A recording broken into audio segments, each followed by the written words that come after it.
बिस्मिल्लाहिर्रहमानिर्रहीम। प्यारे बच्चों, अस्सलामु अलैकुम। उम्मीद करती हूँ कि आप सब खैरियत से होंगे। तो आइए सुनते हैं हमारी आज की कहानी। इमाम हसन अलैहिस्सलाम हमारे दूसरे इमाम। जी हाँ, इमाम हसन हमारे दूसरे इमाम हैं।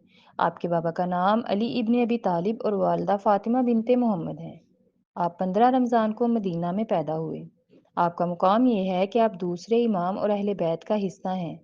आपका नाम हसन और लक़ब मुश्तबा है। मुश्तबा का मतलब है चुना गया या पसंद किया गया।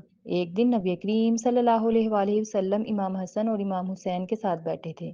आपने फरमाया, या अल्लाह, ये मेरे नवासे हैं और मुझे बहुत प्यारे हैं। आप इन्हें अपनी रहमत से चुन लीजिए। इसके बाद अल्लाह ताला ने आपको वही की कि इमाम हसन को मुश्तबा का लक़ब दिया जाए, क्योंकि वो अल्लाह के नज़दीक कबूल हैं, मतलब चुन लिए गए हैं। इमाम हसन बहुत रहमदिल थे।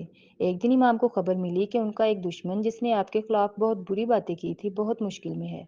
आप उसके घर गए, उसे और उसके घर वालों को खाना और कपड़े दिए। जब उसने पूछा कि आपने मेरी मदद क्यों की, जबकि मैंने आपके खिलाफ इतना कुछ बोला था, आपने फरमाया कि मैंने तुम्हारी मदद की है क्योंकि मैं अल्लाह का बंदा हूँ और अल्लाह ने मुझे रहम और मोहब्बत करने पर जोर दिया है। ये वाक़या उनकी रहमदिली और इंसानियत की बेहतरीन मिसाल है, जो हमें सिखाता है कि किस तरह से हमें दूसरों के लिए रहम और इंसानियत दिखानी चाहिए। 28 सफ़र को आपकी शहादत ज़हर की वजह से हुई। मुआविया इब्न अबी सफ़ियान, जो कि बनु उमय्या का लीडर था, उसने अपनी रियासत को मजबूत करने और इमाम की लीडरशिप को ख़त्म करने के लिए आपकी बीवी जोधा बिनत अशस को लालच देकर अपनी टीम में किया और 28 सफ़र को आपको जहर दे के शहीद कर दिया गया।